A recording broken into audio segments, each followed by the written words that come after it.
মদিনার নবীর উপর একটু দুরূদ পড়বা সাল্লাল্লাহু আলাইহি ওয়াসাল্লাম, সাল্লাল্লাহু আলাইহি ওয়াসাল্লাম। পারবেন এই দুরূদটা? হ্যাঁ, ছোট্ট দুরূদটা পারবেন না বাবা? বলেন আমার সাথে, সাল্লাল্লাহু আলাইহি ওয়াসাল্লাম, সাল্লাল্লাহু আলাইহি ওয়াসাল্লাম, সাল্লাল্লাহু আলাইহি ওয়াসাল্লাম। এটা একবার পড়লে 10টা গুনাহ মাফ, সাথে সাথে 10টা সওয়াব লেখা হবে, আল্লাহর দিকে 10টা মর্যাদা বেড়ে যাবে। তাহলে আপনি আমি যদি দুরূদ পড়ি, এই দুরূদ পড়লে সাথে সাথে রওজা পাকে পৌঁছবে। এবং এমন কোন আমল নাই যে আমলটা কবুল হয়েছে বলে তার কোনো সিউরিটি আছে। আশা করতেছি, নামাজ পড়লাম, জিকির করলাম, তেলাওয়াত করলাম, আল্লাহ তুমি কবুল করো, এটা আশা। কিন্তু কবুল নাও হইতে পারে। কি বলেন, হইতে পারে না এরকম? আল্লাহ কবুল করবে এরকম কোন সিউরিটি আছে নাকি? কিন্তু একটা আমল যেটা আল্লাহ কবুল করবেন বলে 100% শিওর, 100% শিওর যে আল্লাহ আমল কবুল করবেন, সেটা হলো দুরূদ। দুরূদ আল্লাহ রাসূল বলছেন, আমার উম্মত, হে রাসূল আপনার উম্মত যখন দুরূদ পড়বে আমি এই দুরূদ অবশ্যই কবুল করব।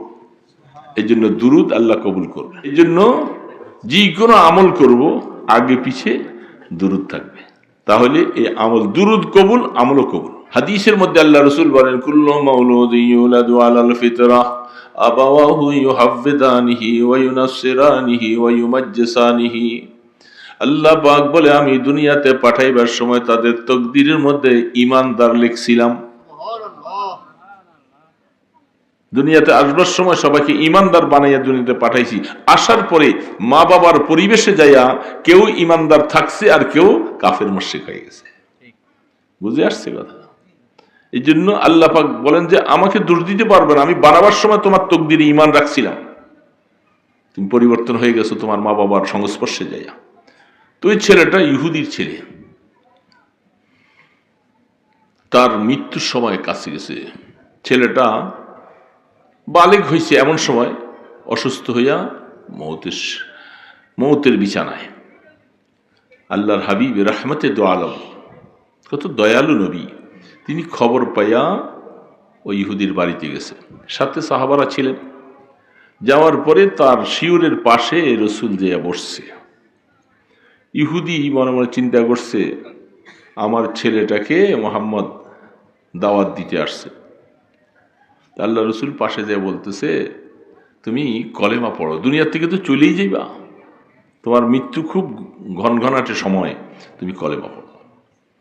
ছেলের বাবা ইহুদি এক পাশে বসা, আল্লাহর হাবিব রহমতের সাগর নিয়ে তিনি এক পাশে বসা, মহাসমুদ্র রহমতের।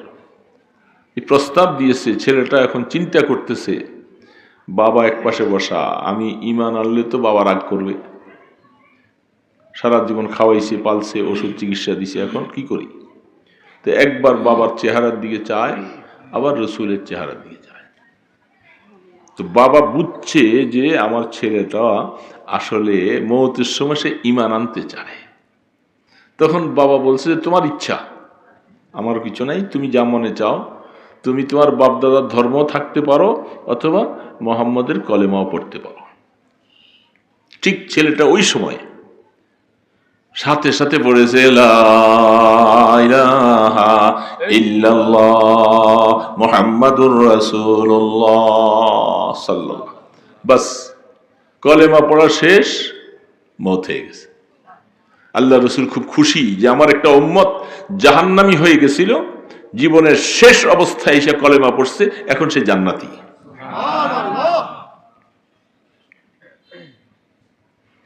আল্লাহু আকবার। আল ঈমানু ইয়ানহাদিমু মা কানা ক্বাবলাকুম। রাহমাতে দো আলম বলেন, ঈমানের কলেমা এত বড় পাওয়ার, 70 বছর পর্যন্ত যদি মূর্তি পূজা করে কাফের থাকে, মওতের সময় যদি আইসা সে ঈমানের কলেমাটা পড়ে, সারা জীবনের গুনাহ সব মাফ। এই কলেমার এত পাওয়ার। রাসূল বলছেন, তকদির ভালো তার, সাহাবায়ে কেরামদেরকে নিয়ে আসছেন, তাকে দাফন কাফন করবে জানাজা। রাসূল বলছেন, সে একটা গুনাহ করার মতো সুযোগও তার হয় নাই, কলেমা পড়ছে আর ঈমান এসে গেছে। এই জন্য কোনো মানুষ যদি মৌতের সময়, মৌতের বিছানায় শুয়া ওই সময়ও যদি তার মৃত্যুর গড়গড়া শুরু হয় নাই, এমন সময়ে যদি সে গুনাহ থেকে তওবা করে, আল্লাহ আমি তো বুঝতে পারি নাই, জীবনে অনেক গুনাহ করেছি। শয়তান বলতেছে আমি বনি আদমকে পথভ্রষ্ট করে তাদেরকে গুনাহ করাইতে থাকবো। আল্লাহ পাক বলে তুই গুনাহ করাইতে থাকবি, আর আমার বান্দা যখন আমার কাছে আইসা যখন তওবা করবে আমি মাফ করতে থাকবো। তুই কত গুনাহ করাবি, আমি মাফ করতে থাকবো। এই জন্য তওবা করবো তো ইনশাআল্লাহ। তো কথা হলো তাহলে মানুষের জন্য কয়টা কথা লেখা হয় দুনিয়াতে আসার আগে? এগুলি খণ্ডাবার কোনো সুযোগ নেই। আর তকদির পরিবর্তন হবে না কোনোদিন। যেটা আল্লাহ মাইরা দিছে কলম, এটাই থাকবে।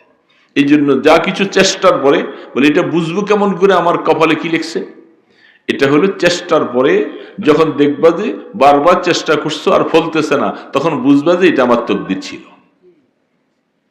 কি ছিল? এটা তকদির ছিল। এই জন্য তকদিরের উপরে বিশ্বাস করা ইমানের দাবি। ওয়াল কাদরি খাইরিহি ওয়া শাররিহি মিনাল্লাহি তাআলা, সব কিছু আল্লাহ পাকের, তকদির আল্লাহর হাতে। এই জন্য তারপরে 6 নম্বর হলো আল বাসে বাদাল মাউত, মৃত্যুর পরে পুনরুত্থান হবে, হিসাব নিকাশ হবে, হিসাব দিতে হবে, মিজানের পাল্লায় যাওয়া লাগবে। এই ঈমান, এগুলি বিশ্বাস করার নাম মুমিন। এই সংক্ষেপে আমি বুঝাই দিলাম।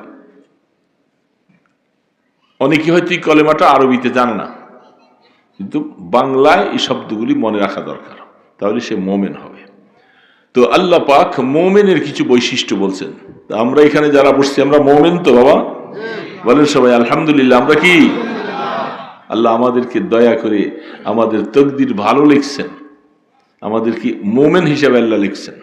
তবে জানা নাই বহু মানুষ হায়াত শেষ করে ফেলে মওতের আগে অনেক সময় এমন কিছু কাজ হয়, এমন কথা বলে যে কথার কাজের কারণে ঈমান শেষ হয়ে যায়। বলে নাউজুবিল্লাহ মিন যালিক, ঈমান শেষ হয়ে যায়। বহু মানুষ আছে। বুখারী শরীফে হাদিস আছে, উহুদের যুদ্ধের মধ্যে, তার নাম কাজমান, বুখারী আলাইহির রাহমাতুল্লাহ হাদিস লিখছেন। এই লোকটা উহুদের যুদ্ধে খুব বল বিক্রমের সাথে জিহাদ করতেছে, তরবারি চালাইতেছে, কনসান তরবারি চালাইতে চালাইতে একজন সাহাবী দেখতেছে আরে সে তো আজকাল জিহাদের ময়দানে খুব বাহাদুর সাথে যুদ্ধ করতেছে।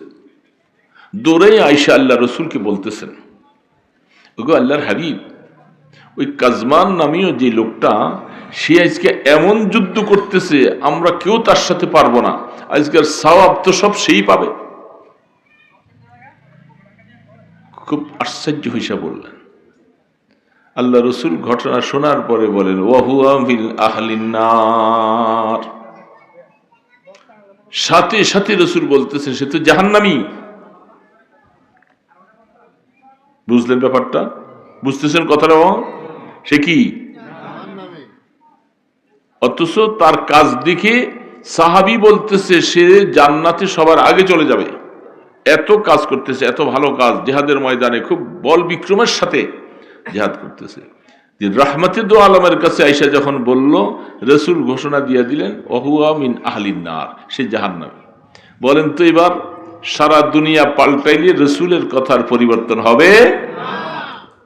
কারণ আল্লাহ রসুল যা বলছেন আল্লাহর থেকে নির্দেশিত পথে বলছেন। সাহাবী এই কথা শোনার পরে মনটা খুব ছোট হয়ে গেল। হ্যাঁ হ্যাঁ, আমি কি বুঝছিলাম, রসুল কি বললেন। দৌড়ে গেছে, যে দেখে যে সে যুদ্ধের ময়দানে হতে হতে বিপক্ষ দল থেকে হঠাৎ করে একটা তরবারির আঘাত আসছে। আঘাত আসার পরে সে মাটিতে পড়ে গেছে। মাটিতে যখন পড়ে যায় তখন তাকে একজন জিজ্ঞাসা করতেছে, তুমি কোন দলের পক্ষ থেকে জিহাদ করতেছিলা? সে বলে যে আমি কাফেরদের পক্ষ থেকে, এবং সবাই জানে সে কাফের, সে কাফেরদের পক্ষ থেকে জেহাদ করতেছে। তো কেন আসলা? বলে আসছি আমার বংশের গৌরব রক্ষা করার জন্য। জেহাদের ময়দানে আল্লাহর সন্তুষ্টির জন্য জেহাদ করতে আসে নাই, সে বংশের গৌরব রক্ষা করার জন্য জেহাদ করতে আসছে। একটু পরে যখন বিষের যাতনায় টিকতে পারে নাই, তখন কতক্ষণে রুটা বাইর হবে, সে তরবারিটা এইভাবে বুকের মধ্যে দিয়া মাটির মধ্যে খাড়া করে চাপ দিয়া বাস আত্মহত্যা করছে, শেষ। কিন্তু আল্লাহ রসুল একটু আগে বলছিলেন সে কি জাহান্নামী। ঘোষণা আল্লাহর পক্ষ থেকে চলে আসে, যত ভালো কাজই করুক না কেন, কিন্তু আসলে তার তকদির খারাপ, তার সে ঠিকানা হলো জাহান্নামী। এই জন্য বুখারী আলী রহমা আল্লাহ হাদিসটুকু লিখেছেন, দোস্ত ইমানের উপরে শুকর আদায় করতে হবে, অহংকারী হওয়া যাবে না। কথা বুঝতেছেন তো? আমি ইমানদার মুসলমান, আরে আমার ইমান যায় কই, খবরদার। এটা বললে আল্লাহ নারাজ হয়ে যাবে যে আমি মেহেরবানি করে তোমাকে ইমান দিয়েছি, আমি ইমানের যোগ্যতাও রাখি নাই, দয়া করে আল্লাহ আমাকে মোমেন বানাইছেন, শুকর আদায় করব। আল্লাহ তুমি কোনোদিন আমার ইমানটা ছিনাই নিও না, ইমান থেকে আমাকে মাহরুম করে দিও না। যদি ইমান না থাকে বাবা, সারা জীবন যা কিছু করলাম এগুলি সব শেষ হয়ে যাবে। এই জন্য সবসময় খেয়াল রাখবো, ইমান দিয়েছো, শুকর আদায় করতেছি, আল্লাহ আমার ইমানটা মওত পর্যন্ত টিকে থাকার তৌফিক দিবা। এই জন্য ইমানের উপর শুকর আদায় করবেন তো, অহংকারী হবেন, অহংকারী হবেন না। আর ইমানের যা দাবি এগুলি একটু চেষ্টা করে করা চাই বাবা। আমরা সকলে কি মরবো কি মরবো না? সবাই মরবে তো, মহিলা মরবে, পুরুষ মরবে, সবাই মরবে, কেউ বাকি থাকবে না। মরার পরে আল্লাহু আকবার, আমি কয়েকটা কথা বলছি, শেষ করেন আপনি, একটু তাড়াতাড়ি সরে যান, আপনার দিকে চাই দিচ্ছে সবাই। ওনাকে খানা খাইতে বলতেছে, গেলেই তো ভালো আছিল, ওনারা মেহমানদারি করতে চাইতেছে। আপনারা কি অসুবিধা হইতেছে বাবা? ইমানদারের কয়েকটা বৈশিষ্ট্য। ইন্নামাল মুমিনুনা আল্লাযীনা ইযা যুকিরাল্লাহু ওয়াজিলাত কুলুবুহুম ওয়া ইযা তুলিয়াত আলাইহিম আয়াতুহু যাদাতুহুম ঈমানা ওয়া আলা রাব্বিহিম ইয়াতাওয়াক্কালুন। আল্লাহ পাক বলতেছে, আয়াতে আরো সামনে লম্বা আছে, 6টা গুণের কথা এখানে বলছে। ইমানদারের বৈশিষ্ট্য, আমার দিলের মধ্যে ইমান আছে না নাই এটা একটু পরীক্ষা করার জন্য এই আয়াতটা দেখলে বুঝে আসবে। একটু আগে আমরা বলছি না সবাই আমরা মুমিন, কি বলছি কি বলছি না বাবা? মুমিন ওরা ইযা যুকিরাল্লাহ ওয়াজিলাত কুলুবুহুম, সবকিছু থেকে আল্লাহ তাদের সবচেয়ে বেশি প্রিয়। দুনিয়ার যত কিছু আছে সবচেয়ে প্রিয় কে? বললেন না তো, কে? আল্লাহ বলতে কি শরম হয়? কার নাম বলবো আল্লাহ না বললে? কষ্ট হইতেছে রাত্রেবেলা। সবচেয়ে প্রিয় কে? আল্লাহ। আল্লাহ থেকে প্রিয় আর কেউ হতে, এটা মুখের কথা নয়, এটা বাস্তব দিলের থেকে আসতে হবে। ইযা যুকিরাল্লাহ ওয়াজিলাত কুলুবুহুম, যদি আল্লাহ পাকের আলোচনা হয়, আল্লাহ পাকের নাম আসে, তাদের দিলের মধ্যে মায়া আসতে থাকে এবং দিলটা কেমন জানি থরথর করে আল্লাহর জন্য, আল্লাহকে পাওয়ার মতো তাদের একটা ফিকির চলে আসে, আল্লাহ ছাড়া কিছু বুঝে না। এটা আয়াতের প্রথম অংশ। এখন সবাই বুঝি, আমার দিলের খবর আমি বুঝি, আপনার দিলের খবর আপনি বুঝেন। এটার একটা ব্যাখ্যা আছে, সংক্ষেপে বলতেছি। ইব্রাহিম আলাইহিস সালামের নাম শুনছেন তো? তিনি আমাদের কি হয়? আমাদের পিতা। আদম আলাইহিস সালাম পিতা, তিনি সমস্ত মানুষের পিতা। কাফের, মুশরিক, বৌদ্ধ, খ্রিস্টান যত জাতি আছে সবার কি? আদম আলাইহিস সালামের সন্তান দুই ভাগ হয়ে গেছে না, একদল মুসলমান আরেক দল। আর ইব্রাহিম আলাইহিস সালাম তিনি পিতা হলেন মুসলিমদের পিতা, মুসলিম জাতির। কিছু সমস্যা লাগতেছে মনে হয়। আদম আলাইহিস সালাম, ইব্রাহিম আলাইহিস সালাম পিতা, আবার আমাদের মাইজগান দিয়ে তো একজন পিতা গেছে। হ্যাঁ, হায় হায়, এটা কি মিথ্যা কথা বলে নাই? জাতির পিতা গেছে না? এই কথাটা বলার মতো কারো সাহস ছিল না। এটা বললে তারে অ্যারেস্ট করে গুম করে নিয়ে মাইরে ফেলেছে, অথবা জেলে নিয়ে ঢুকে দিছে। জাতির পিতার বিরোধিতা করা যাবে না। তার ব্যাপারে সমালোচনা করলেও অনেক ব্যাপার, কে সমালোচনা করছে তার নামে মামলা হয়ে যাবে। আলেম ওলামারা করলে এর নামে জঙ্গি নাম দিয়া ওর সাইজ করে দেয়, জেলখানা নিয়ে পিটে। কি করছে কি করে নাই বলেন? এই জন্য জুলুমের ভয়ে অনেকে বলতে মনে চাইলেও বলতে পারেনি। এলো জাতির পিতা। আসল মুসলমানদের পিতা হলো ইব্রাহিম আলা নবী আলাইহিস সালাম, যেটা কোরআন স্বীকৃত। কিন্তু এরা বাঙালি জাতির পিতা বলছে। তো বাঙালির মধ্যে কি মুসলমান নাই? তো বাঙালি জাতির পিতা কয়জন? বাঙালি জাতির পিতা একজন, একমাত্র ইব্রাহিম আলাইহিস সালাম। আমাদের বাবা তিনি হলেন আমাদের জন্মদাতা, আর মুসলিম হিসাবে পিতা হলেন ইব্রাহিম আলাইহিস সালাম।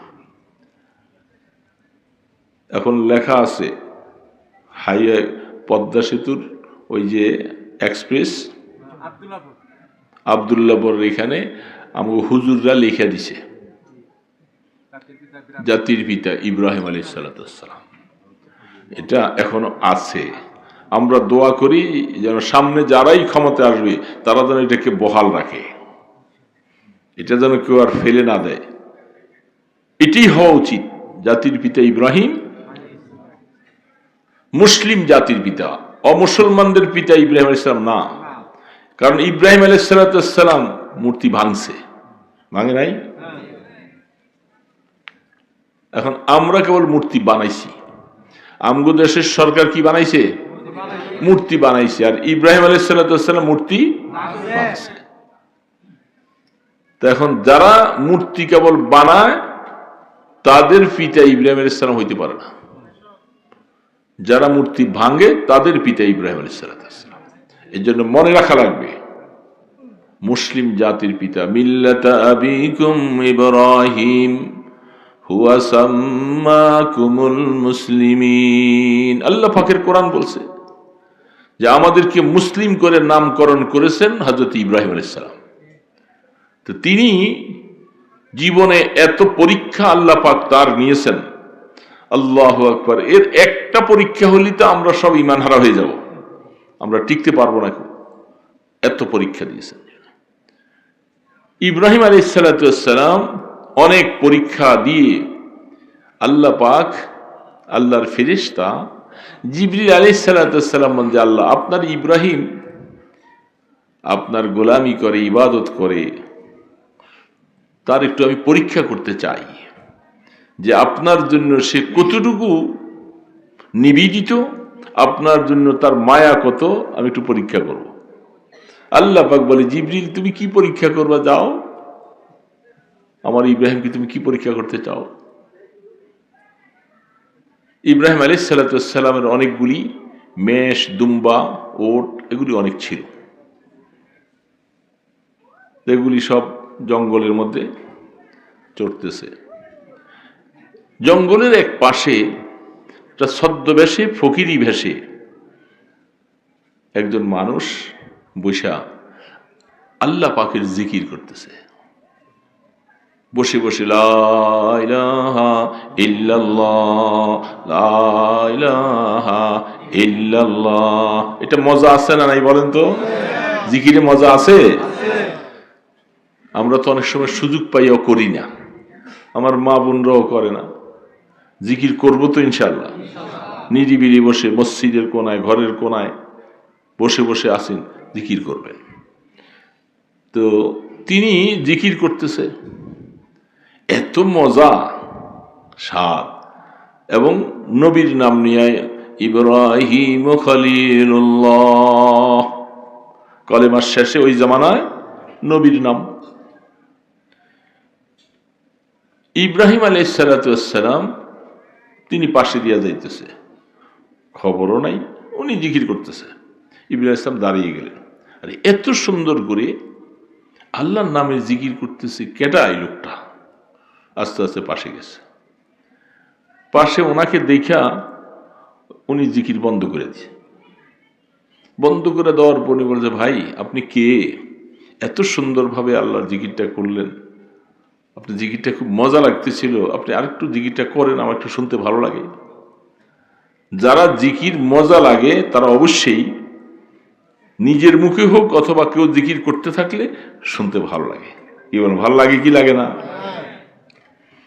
উনি বন্ধ করে একবার চুপচাপ বলে, আপনি আপনার কাজে যান, আমাকে ডিস্টার্ব করবেন না, আমি আল্লাহ জিকির করতেছিলাম, আপনাকে শোনাই কি লাভ হবে, আপনি যান। না ভাই একটু শোনান না, কি অসুবিধা? তো উনি এই সুযোগ পাইছে, তো আমি আপনার জিকির শুনাইলে আমার কি লাভ হবে? তো আপনি কি চান? বলে, আমি চাই আপনি কি দিতে পারেন? বলে, এই যে দেখো জঙ্গলের মধ্যে এই যে আমার সমস্ত মেষ দুম্বা রাখাল এগুলি করতেছে, এগুলার অর্ধেক তোমার দিয়ে দেব। কই বুঝে শুনে বলতেছেন তো? বলে হ্যাঁ। তো উনি একবার জিকির পড়লেন, এত মজা করে পড়লেন, ইব্রাহিম ইসলাম পাগলের মতো, যে আল্লাহর জন্য সমস্ত কিছু বিসর্জন দিলেন, আগুনে জ্বললেন। আহা, সারাটা জীবন ওনার জীবনের পরীক্ষাগুলি কোরআন খুলে দেখেন, এত পরীক্ষা আল্লাহ পাক নিয়েছিলেন। তো উনি এখন বুঝেন তো, সব ঝামেলা শেষ হইয়া আল্লাহর নাম শুনতেছে, কি যে মজা লাগে তার কাছে। ওই বেচারাও একবার বলেই শেষ। ইব্রাহিম আলাইহিস সালাম ভাই একবার বলে শেষ করলেন। বলে আমি একবারে, তুমি বলছো আমার অর্ধেক দিবা? বলে আরেকবার বললে সবগুলি দিবা তো? বলে হ্যাঁ, আরো অর্ধেক দিয়ে দেব। উনি জিকির করলেন, এবার বন্ধ হয়ে গেছে। ইব্রাহিম ইসলাম বলতেছে, ভাই আমি যাইতে মনে চায় না, তুমি আমাকে আরেকটু শোনাও। বলে, এবার তুমি দিবা কি? এবার তো তোমার দেওয়ার কিছুই নেই। বলে হ্যাঁ, কিছু নাই, এবার তুমি কি চাও যদি বলো, আমার ইব্রাহিমের কলিজাটা সিরা তোমাকে দিয়ে দিব। সত্যি পারবা তুমি? বলে হ্যাঁ। তিনি আল্লাহ পাকের জিকির করলেন কয়েকবার। জিকির করার পর, কলিজা কেমনি দিবা? বলে তাহলে তুমি বলো, আমি এখন মরে যাবো, আমার কলিজাটা ফেলে দিব। তিনি বলতেছে, ইব্রাহিম আপনার কলিজা দেওয়া লাগবে না, বকরিও আমি নিব না, আপনি আমাকে চিনেন নাই, আমি ফেরেশতা জিবরিল। আল্লাহ পাকের কাছে বলছিলাম, আল্লাহ আপনার ইব্রাহিমকে আমি একটু পরীক্ষা করব, ইব্রাহিম আপনার কত বড় আশেক। আল্লাহ পাকের অনুমতি নিয়ে আইসা দেখলাম যে আসলে বাস্তব এত আশেক আপনি, আল্লাহর নামের জন্য আপনার জীবনটা বের করে দিতে রাজি। জিবরিল আলাইহিস সালাম যে আল্লাহর কাছে বলছেন, আল্লাহ আপনার ইব্রাহিম বাস্তবে আপনার জন্য জীবন উৎসর্গ করেছে, নমরুদের আগুনে পড়তেছে, কোনো পরোয়া করে নাই। আগুনটা যখন জাগিত করব, জিবরিল সামনে আইসা বলছিল, ওগো ইব্রাহিম তুমি বললে আমি নমরুদের আগুনটা নিভাইয়া দেই। ইব্রাহিম আলাইহিস সালাম জিজ্ঞাসা করতেছে, আপনি কে? বলে, আমি জিবরিল ফেরেশতা, আমাকে আল্লাহ পাক ক্ষমতা দিছেন, পাওয়ার দিছেন, আমি একটু ডানা দিয়ে আঘাত করলে নমরুদের আগুন সব নিভে শেষ হয়ে যাবে। ইব্রাহিম আলাইহিস সালাম, আল্লাহু আকবার। বাবা, এটা আমি কথা প্রসঙ্গে আইসা গেছে আর কি, এটাকে তৌহিদে খালিস বলা হয়। ইব্রাহিম আলাইহিস সালাম বলতেছেন, আপনি আসলেন, আপনাকে কি আল্লাহ পাঠাইছেন, আপনি নিজে আসছেন? বলে, আমি নিজে আসছি। বলে, আপনি নিজে আসলে আপনার সাহায্যের আমার দরকার নাই, আপনি চলে যান। আমাকে যে আল্লাহ বানাইছেন, আমি যে আল্লাহর জন্য আগুনে জ্বলতেছি, সে আল্লাহ আমাকে দেখেন না? বলেন না, আল্লাহ দেখেন না? আমি আপনার সাহায্য কেন নেব? আপনি আমাকে ডিস্টার্ব করেন না। আমি এবার আল্লাহ পাকের তৌহিদের উপরে আমি আছি, আমি এই অবস্থায় জীবন দিয়ে ফেলবো, তবু আমার আল্লাহ নিয়ে আমার উপর একটু রাজি থাকে। জিবরিল আলাইহিস সালাম সরে গেলেন।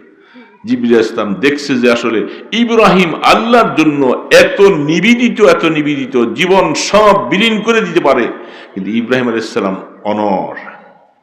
এই কারণে আল্লাহ পাকের পুরস্কার, সমস্ত জানোয়াররা সবাই কাঁদতেছে, আল্লাহ আপনার খলিল ইব্রাহিমকে নমরুদ, সে একটা নমরুদ, আপনার কাছে তার কি শক্তি, সে আপনার ইব্রাহিমকে এইভাবে করে আগুনে পুড়বে? আর ইব্রাহিমকে মারার জন্য আগুনে পড়া লাগে নাকি? এর দৈরা এটা বান্ধে একটা কোপ দিলেই তো শেষ হয়ে যায়। কি শেষ হয়ে যায় না? এর জন্য কত আগুন, কত লাকড়ি, কত কিছু জমা করা সবাইকে আইনা এটা আল্লাহ পাক দেখাইছে, দেখো তোরা এত কিছু চেষ্টা করলি আমার ইব্রাহিমকে মারার জন্য, কিন্তু আমি আল্লাহ ইব্রাহিমের পক্ষে, তোমরা ইব্রাহিমের একটা পশমও জ্বালাইতে পারো। এই জন্য তাকে ভিতরে ওইটা ঢুকেছে, না তো ইব্রাহিমকে মারবে, হাতে ধরে শুলিতে চড়াই দিবে, একটা কোপ দিয়া দিবে, কাইটা দিবে, শেষ হয়ে যাবে। তারা এত পরিকল্পনা কেন করলো? এটা আল্লাহ পাক ইব্রাহিমের মাকাম দেখাইতেছেন, তাকে যে এই মুসলিমের পিতা আল্লাহ পাক বানাইছেন, এটা মাকাম দেখাইতেছেন। এই জন্য ইব্রাহিম আলাইহিস সালাম একটা পশমও নমরুদ পোড়াইতে পারেনি। কি কঠিনতম মাসালা! 6 মাস ধাউ ধাউ করে আগুন জ্বালাইছে, আর সেখানে ফালাই দিলেন। এটা কি হিকমত! এটা কি বাবাগুলি কি দুনিয়ার কোন মানুষের সোনা বানের পুঁতি আর কিচ্ছা নাকি? এগুলি কোরআনের কথা, কোরআনের কথা। আল্লাহ পাক এই ঘটনা কোরআনে কেন নাযিল করছে? কেন নাযিল করছে? আমাদেরকে বুঝাইতেছে, এই ঈমানদারেরা আল্লাহর জন্য সব বিসর্জন দিয়ে বলো, যত কিছুই তোমার সামনে আসুক, আল্লাহ পাকের মোকাবেলায় কাউকে তুমি প্রশ্রয় দিবা না। আমার আল্লাহ পাক আমার জীবনের সবকিছু, আল্লাহ পাক আমার পক্ষে থাকবে না, আমি আল্লাহ পাকের গোলামি করব না, ঈমান নিয়ে কবরে যাব না, তাহলে আমি দুনিয়াতে আইসা আমার লাভ কি? কি লাভ রে বাবা? কোন লাভ আছে? হিন্দু, কাফের, মুশরিক, বৌদ্ধ এরা আগুনে জ্বলবে। ওরা বলতেছে আগুন দিয়া পোড়াইয়া দিলে বাস শেষ, আর পরজীবনে কোনো শাস্তি। এই জন্য আগুন দিয়ে পড়ে না এরা। ছেলে থাকলে ছেলে দিয়ে আগে আগুন দেওয়ায়, কত নিষ্ঠুর! এটা কি একটা ধর্ম! নিষ্ঠুর কত! নিজের ছেলে বাবার মুখে আগুন দেয়, কি আশ্চর্য কথা! এরপরও সেই ধর্ম নিয়ে বসে আছে ওরা। ওরা সমস্ত মুসলিমদের এত বেশি দুশ্মন, কত দুশ্মনী তারা মুসলমানদের জন্য করতেছে। ভারতে আমাদের ভাইদেরকে কত নির্যাতন, মসজিদগুলি ভাঙে, সমস্ত কিছু করতেছে, জায়গায় জায়গায় মুসলমানদেরকে হত্যা করতেছে। ওরা তাকে ধর্মটাকেই বড় মনে করতেছে।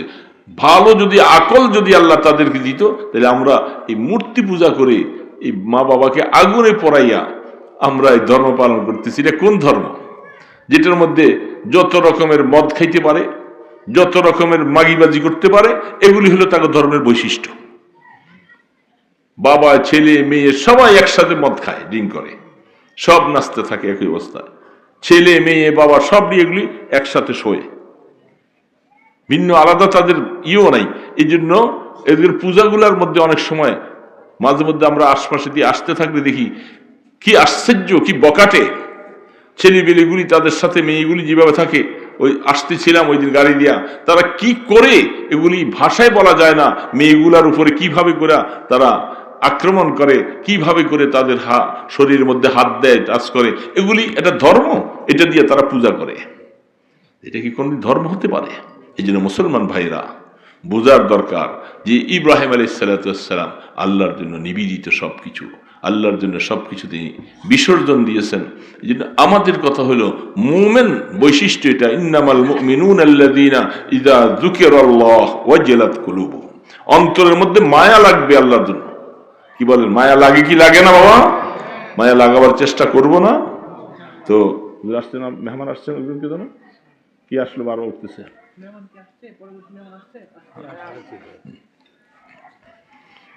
তো এটা হলো 1 নম্বর ইমানদারের বৈশিষ্ট্য, আল্লাহর জন্য। এই জন্য আল্লাহর জন্য মায়া লাগাইতে হইলে 1 নম্বর হলো নামাজ পড়তে হবে। কি পড়তে হবে বাবা? এই কপালটা কার সামনে ঠেকাবেন? আল্লাহর কুদরতি পায়ে। কোরআন শরীফে আছেন,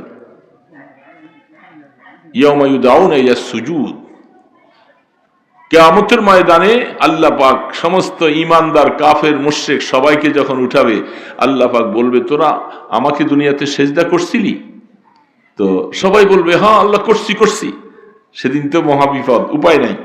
আল্লাহ পাক বলে, আচ্ছা দেখি যারা দুনিয়াতে আমাকে সেজদা করছো, তারা এখন ময়দানে হাসরে আমাকে একটা সেজদা করে দেখাও দেখি। সুবহানাল্লাহি ওয়া বিহামদিহি। যারা দুনিয়ার মধ্যে আল্লাহকে সেজদা দিয়েছ, আল্লাহ রসুল বলে কোরআনের আয়াত তাফসীর করে দেখো, এরা সাথে সাথে সেজদার মধ্যে পড়ে যাবে।